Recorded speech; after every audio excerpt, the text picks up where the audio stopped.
Here we go. Testing 1, 2, 3. CP from KnicksFanTV here. Salute to Knicks Nation. If you're a diehard Knicks fan who loves to talk about Knicks news, smash that subscribe button below and the notification bell so you don't miss anything. This is a quick breaking news live stream. You guys know when these things come across the wire, we always got to go live to talk about it. And tonight is no different because my guy Jonathan Macri from the Knicks Film School, also, as of recent, working for SportsIllustrated.com in the Knicks section, is reporting that, according to sources, Tom Thibodeau is 90% likely to be the new head coach of the New York Knicks. 90% likely to become the new head coach of the New York Knicks. What do you guys think about that? What do you guys think about that? We talked about it last week when Berman was on. He said that Van Gundy and Tibbs will be candidates. We'll certainly get a look. Thibodeau, as we know, is represented by CAA, which is the agency that Leon Rose, the Knicks soon-to-be named president, it was under. So could be a little familiarity there with the new president and Tom Thibodeau. What do you guys think about it, man? I'm not crazy about it, to be honest. I'm not crazy about it. To me, I think this is the guy they need to keep. I think they need to consider Mike Miller for the job. That's just me. The article is saying that they would look to keep Miller on the staff in some sort of capacity. Would he take it? That's another question. That's another question. So, but here's what it says. It says, on the coaching front, some around the Knicks also feel as if Tom Thibodeau is becoming a stronger and stronger possibility for the head coaching position, currently occupied by interim coach Mike Miller. One person with knowledge of the thinking puts the odds at 90% that Tibbs will get the job, with Miller staying on in some capacity. So, you be the judge, man. You be the judge. My guy Macri's a credible source. We're going to have him on this week. We're going to get to the bottom of it. We need answers. But sounding like Tibbs is a strong candidate. I know the Jackson Hive is not happy about that. T. Mark Jackson is not too thrilled. I know that. But this is what we're hearing. And we're also hearing that Leon Rose is about 1 to 2 weeks. Should be confirmed. He was all over the map. He's doing his farewell tours and all of that. But we are hearing that Leon Rose should be officially named the president of basketball operations with the Knicks. So let's see what happens. I'm going to open the lines. You know what, Dave? Let's open the lines up. See if anybody wants to call in and just express some opinions on this. Again, nothing confirmed, but my guy Macri's an extremely credible source. He's a great journalist, great writer. Recently just got named to Sports Illustrated, and he's been a friend of the show. You guys know that. I've been on the show plenty of times. So I take this as highly credible. So you guys let me know what you think. I'm going to open up the phone lines in just a second and hear what you guys have to think. Hit that thumbs up button for you boys. Happy Sunday. What's going on, everybody? We got the Knicks in H-Town tomorrow night. Knicks versus Houston. That could get ugly pretty fast. So, I'm sure we'll hear from more of you guys in regards to the game and in regards to this news. But I'm going to open up the lines right now just to hear what you guys have to say about all this. I mean, to me, I'm not too enthused. We'll see. Tibbs' calling card was defense, as we know. But with the Timberwolves, it wasn't that great. With the Timberwolves, their defensive standing was not that great in the 3 years that he was there. They finished 27th out of 30th in defensive rating in his first year. Second year, they finished 27th out of 30th in defensive rating. And the last season, which they didn't even give him much, they gave him about 40 games, and they still finished 24th. So, I think personnel has a lot to do with it, obviously. But again, it comes back to the coach, for better or for worse. Though the stats come back to the coach, and it's reflective of the coach. So, not too impressive. Obviously, with the Bulls, it was a different story. But again, you had dogs on that team. You had Noah, you had Taj, you had Luol Deng, you had Heinrich. You had dogs out there, that smart players, high IQ basketball players that played hard for their coach. So I think it's part player and part scheme.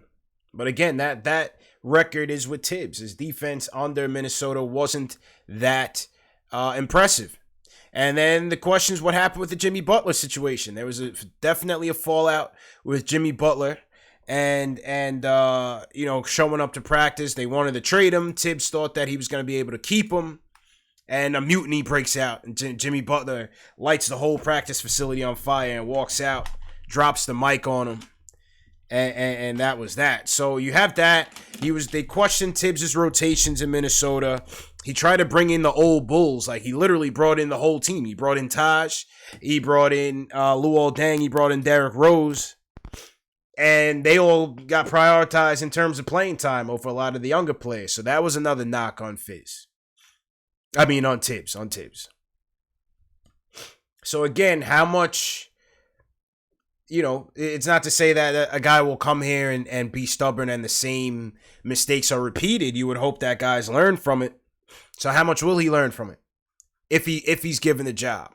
Also, what type of responsibility will he have? We know that he had player personnel responsibility with Minnesota. If you have a Leon Rose coming in here as a president with not much experience in terms of handling personnel, could that be appealing for Tibbs? What type of responsibility would they be giving him? Is it just head coach? How much input is he going to have on the roster? Welcome to Blog Talk. So let's see.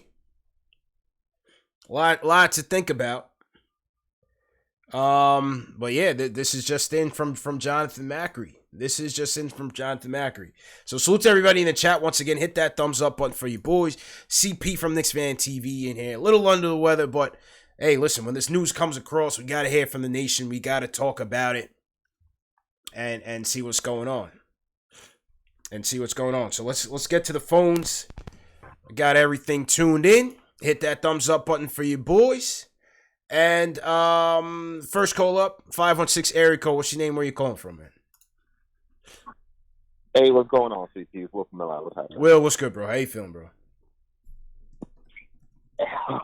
Yo, when I saw the tweet, I was just like, oh my God. Listen, man, don't get me wrong, right? Because I look at the Minnesota situation with Tibbs, and I can't give him all the credit, all the hate, because obviously Jimmy Butler had an issue with Karl Anthony Towns and Andrew Wiggins, and didn't think that they were putting in the work and everything. So from there, I can definitely be like, all right, somewhere in there, it's not a whole coaching thing, right? What I'm worried about is the minutes he's going to put on our youth. Like, don't get me wrong. Like, I think, like, he's going to, be good for players like Knox. Like, I feel like if Knox isn't playing hard. Oh, yeah. Kev better be on his P's and Q's, boy. Oh, man. I'm telling you, man. He's not going to – yo, I think Tibbs is going to be great for a player like Knox and everything, right?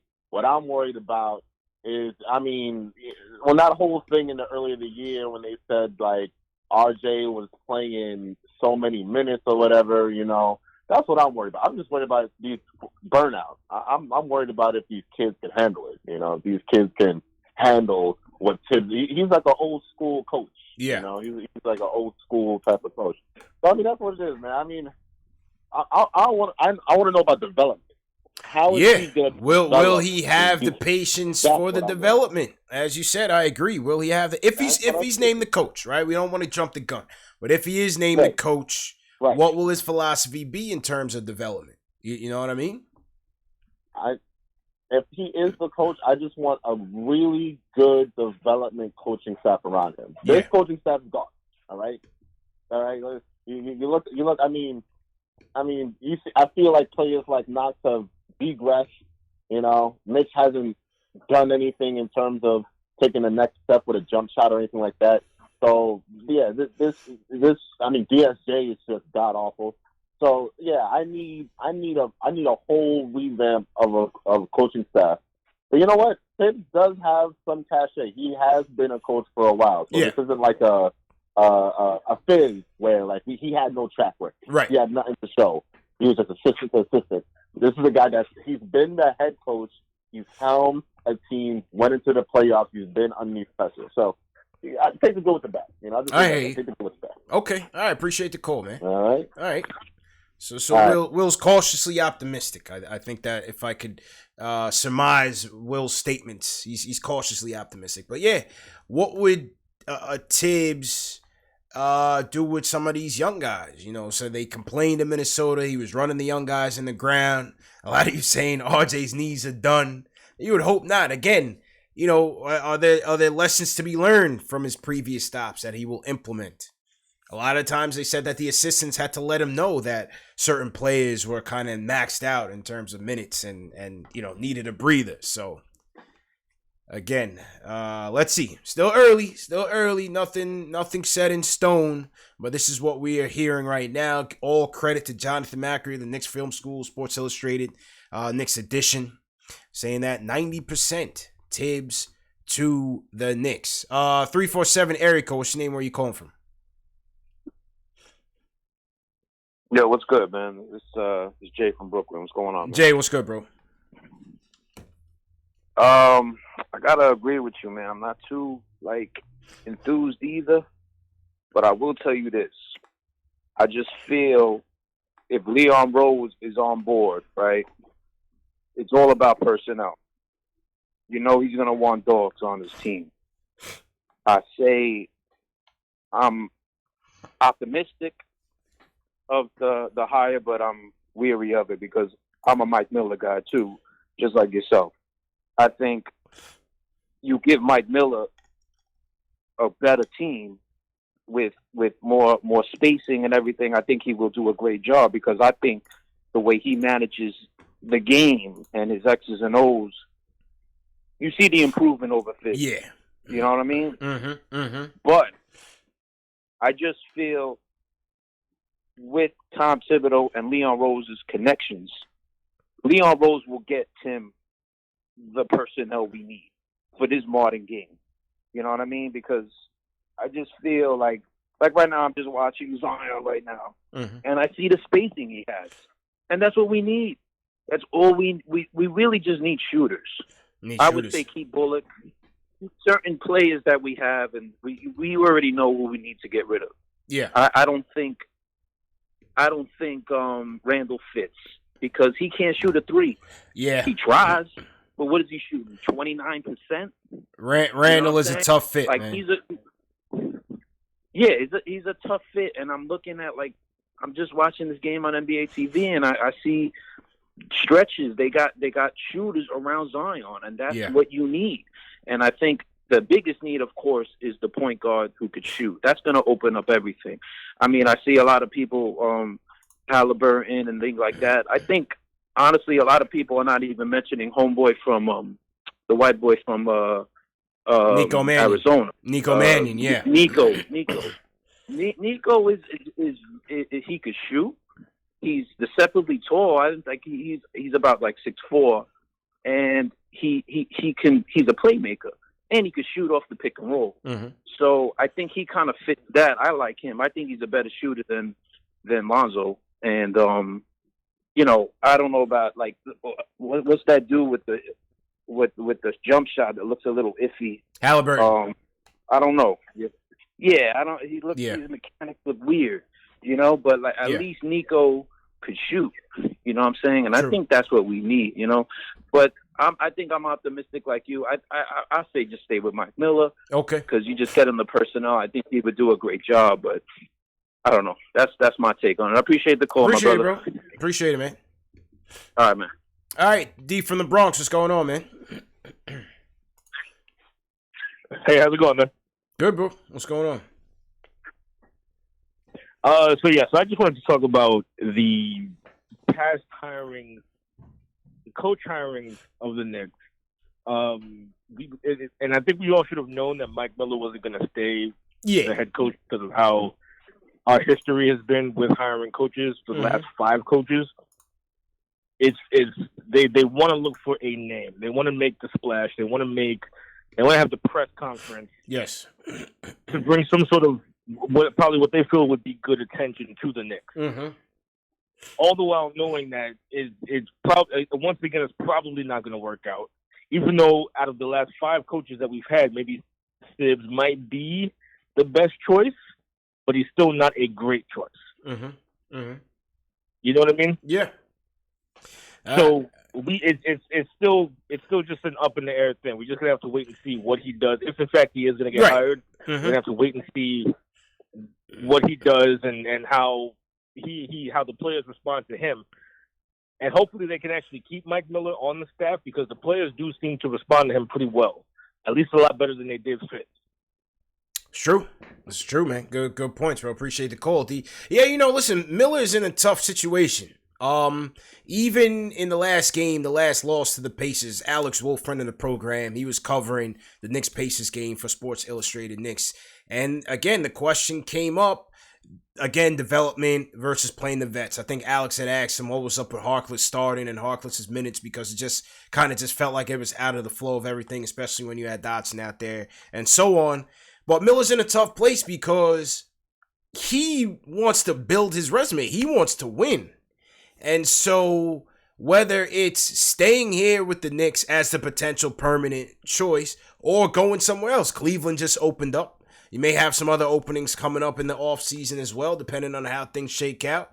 So Miller's trying to, show and tell right now that he is a competent head coach. I'm sure he wants to continue being a head coach in this league. This is what he worked for. This is what he grinded for his whole career. So he's in a very interesting spot because we want to see the younger players get more minutes, but at the same time, he's going for wins. So he's going to put the guys out there that's going to give him the best chance to win.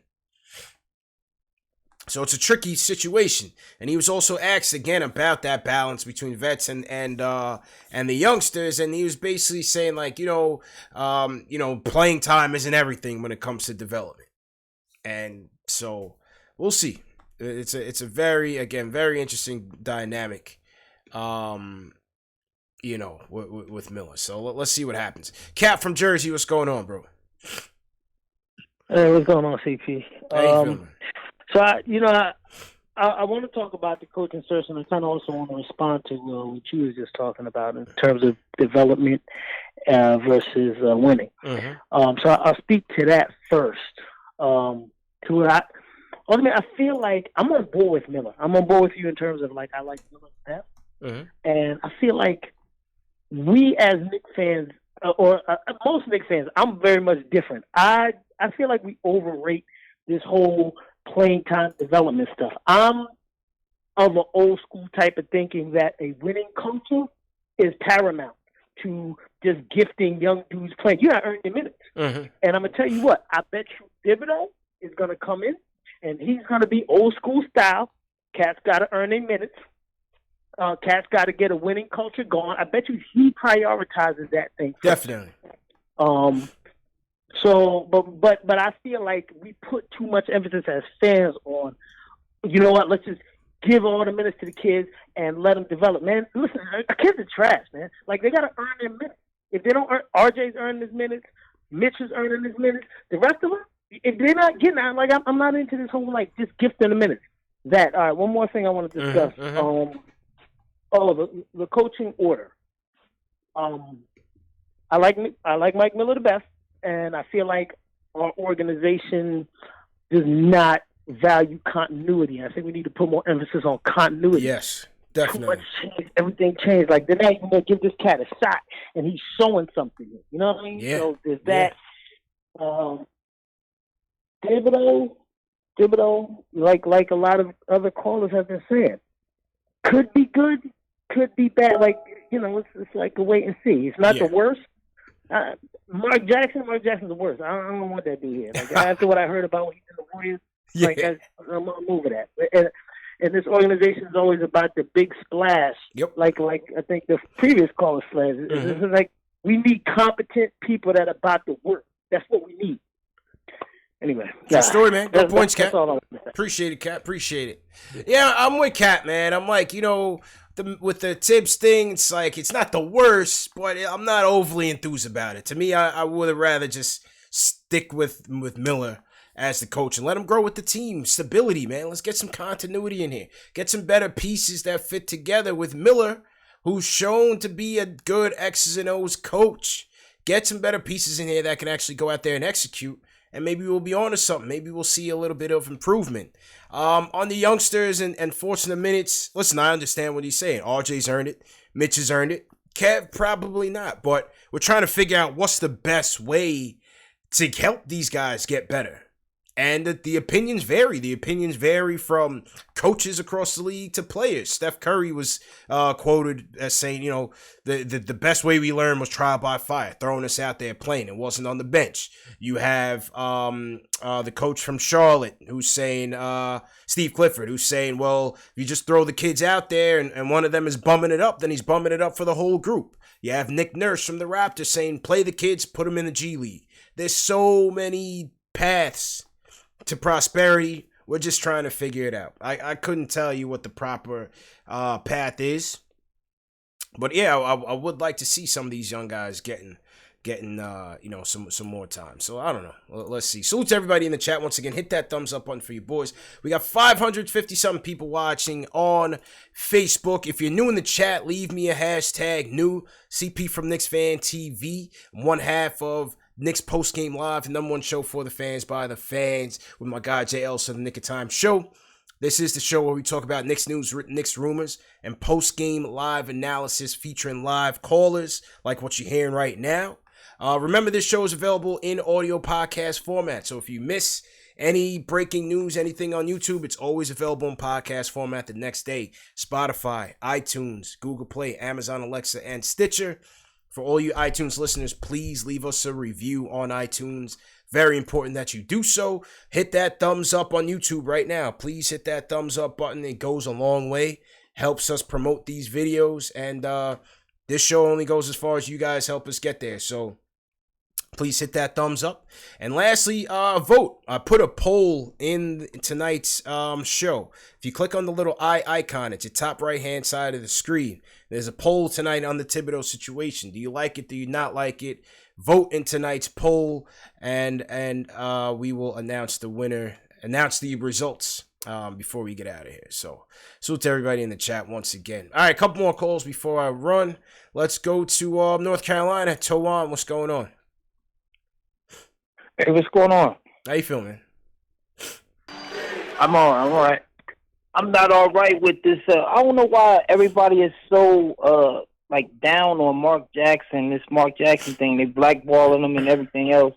And at the end of the day, who constructed that whole Golden State team? You know what I'm saying? He put that together. Before Curry got there, when he was in Davidson, he had no dribble whatsoever. But when Mark Jackson got there, he had dribble. He had passes. You know what I'm saying? He put together that whole team, and he keeps getting blackballed because he had an opinion of, it was his opinion on what he said, and they just didn't go along with it.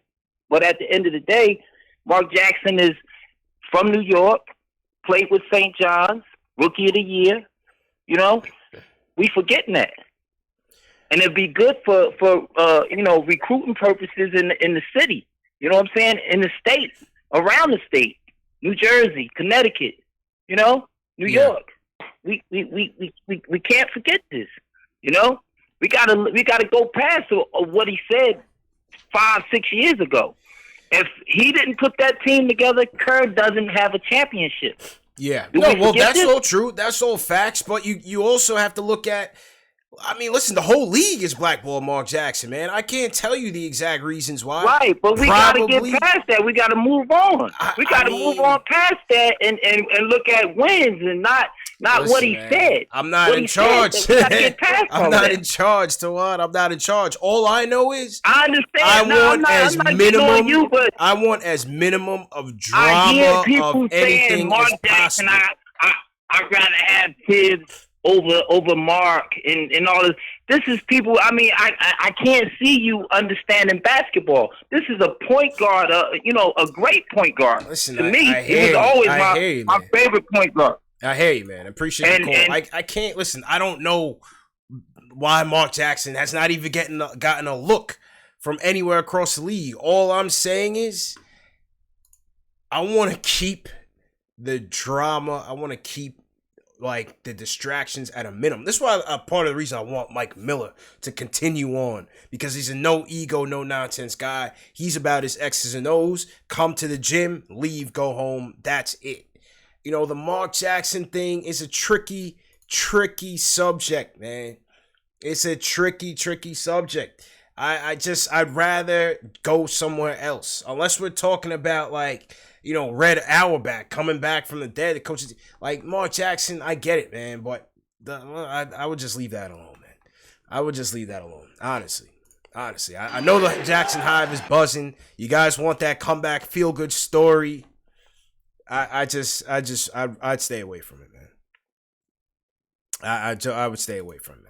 So to everybody in the chat, once again, hit that thumbs up button for your boy. Shout out Michael Parker, #1 fan of the show. He says, this will be a bad move if the Knicks get Tibbs. Expect a bunch of injuries and worn-out players. He says, sign Jeff Van Gundy and call it a day. Mark Swift in the chat likes Dave Yeager.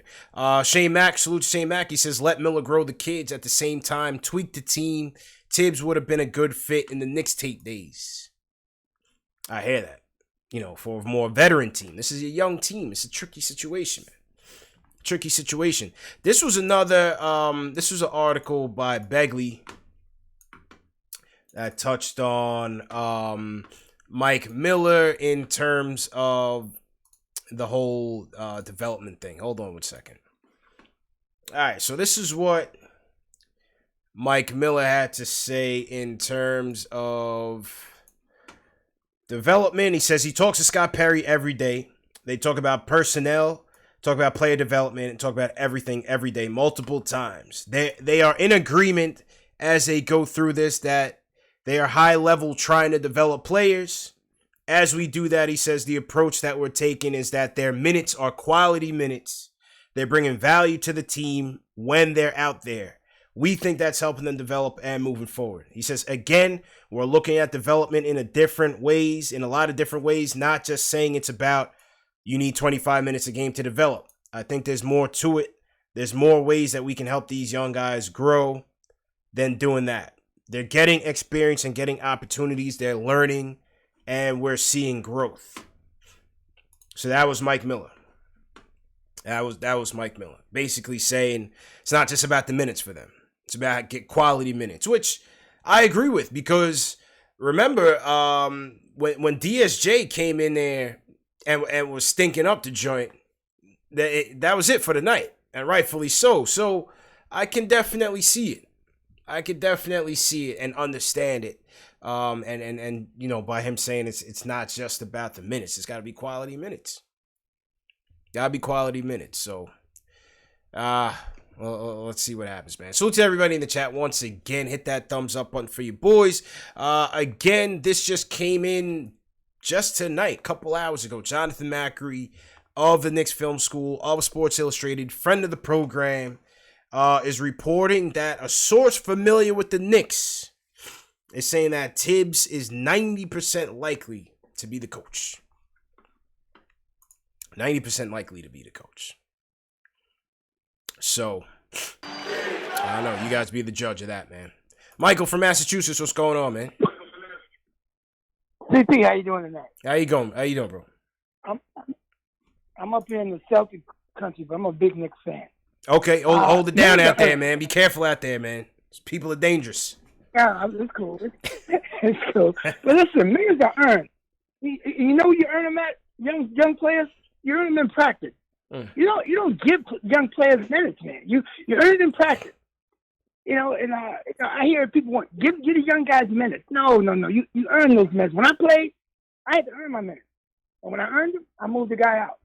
You know, I don't believe in giving young players minutes because they don't value them. Yeah. Now, let me just say one other thing. This is a coach's name that no one's throwing out there, and I don't understand why. Ewing. Why not Patrick? I mean, at least give him a consideration. Yeah. What's your thoughts? Yeah, you know, they've never really taken the captain too seriously, man. They've never really taken the captain too seriously, man. And, you know, he's there at Georgetown doing his thing right now. I don't know.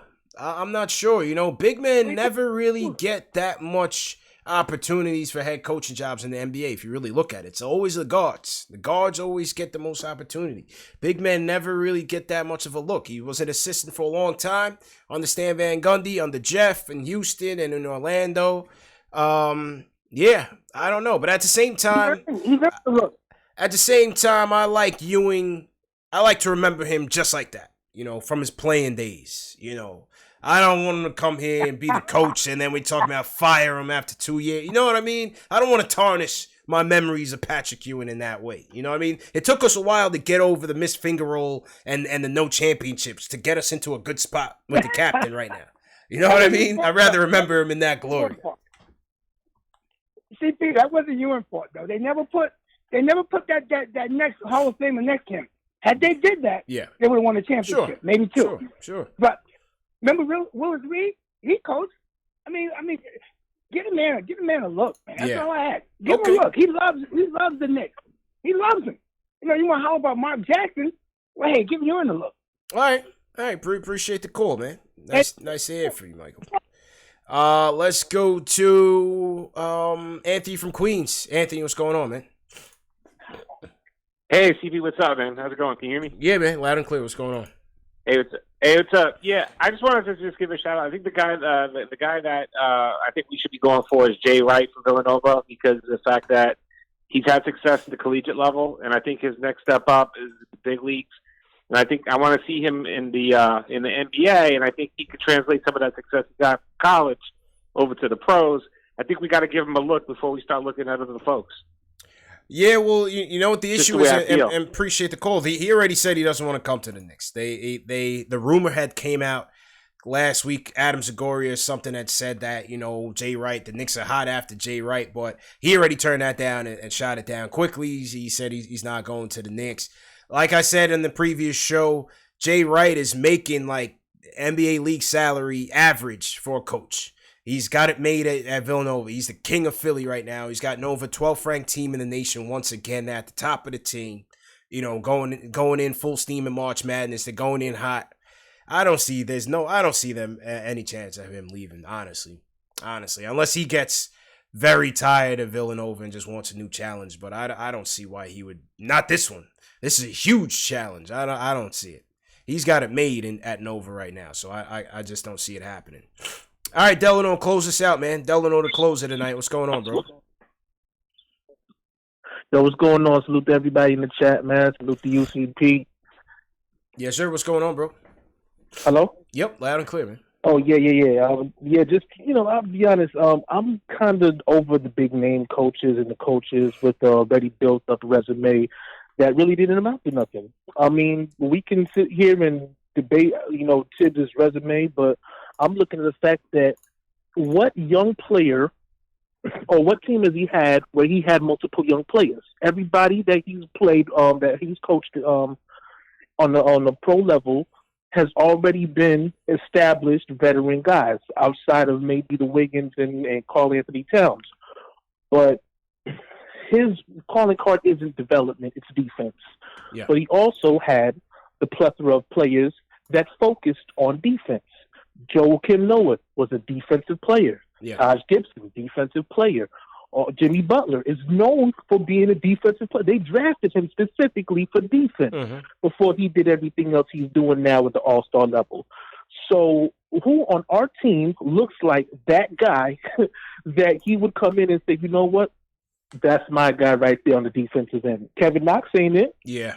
Outside of Frank and RJ and Mitch, that's three people on a 15-man roster that you can sit there and kind of scratch your head. And I hope this guy works out for me. I don't think he's the right coach for us. I'm not saying he's a bad coach.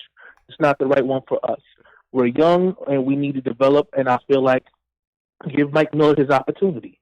If you're not going to go the Mike Miller route, don't get a coach that has a name, because with that name comes expectation. True. And that's what we can't afford to have. True. Okay, we already had the label of impatience, and we have this whole stigma of we can't keep a coach for longer than 2 years. Mm-hmm. So why keep going that route if all we're going to do is turn around and have this same Good issue point.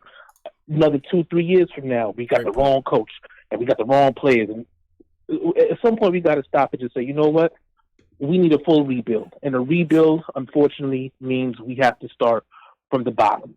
Good points. And that might just mean taking the coach that doesn't have that built-up resume. Yeah. I agree, man. Appreciate the call, Delano. You know, we always expect those miracle workers, and Delano hit it right on the head. We always expect those miracle workers. And when you bring in a big coach, whether it's Mark Jackson, whether it's Jeff Van Gundy, and now Tibbs, there's always gonna be that expectation, you know, quick. Like, okay, what's gonna be the turnaround? Like the coach is a miracle worker. Remember, man, this is a players' league, right?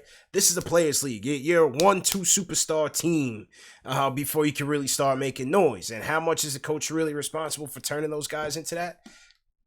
I wouldn't really say that much, to be honest with you. I think, yeah, the coach has their role in it, but it's still about the talent.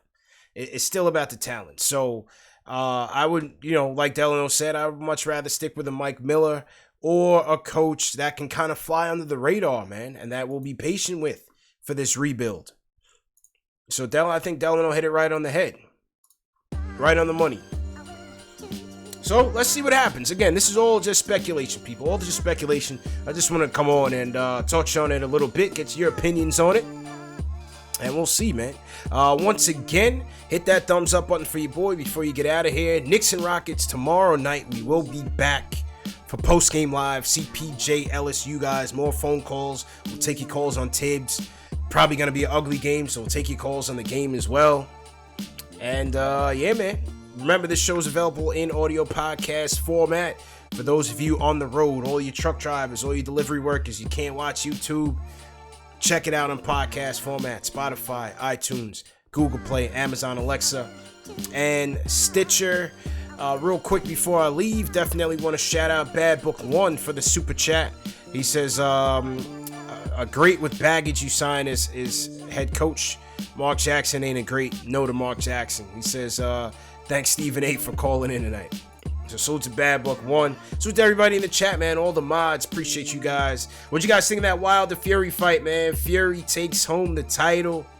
Wilder got punished. He got punished, man. But yeah, it was a good fight still. Good fight. Salute to everybody in the chat. Will from LI, thanks for calling in. O-Dog, appreciate it. Triborough Gigolo, appreciate it. Apple Fanboy, appreciate it. Khalid Pasha, we appreciate it. Jack Peters, Adam Collier for the piece. Appreciate it. See you guys tomorrow, man. Knicks versus Rockets. I'm out of here. Peace.